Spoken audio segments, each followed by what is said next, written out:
sleeves, yeah, and face too.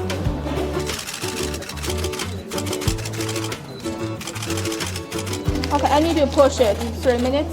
Okay. Yeah, push it. And the observation here, stay here, Okay. more than 30 minutes. Okay. China managed well the COVID-19 sanitary crisis, and this vaccine has been already used in many countries. Even in China, some targeted population have been vaccinated before, and now I'm happy that first it has been opened to everybody in China, and now to foreign nationals. And especially, it's very caring to have an app dedicated to foreigners, so they can go and to do things, even if they don't know how to read and write the Chinese language.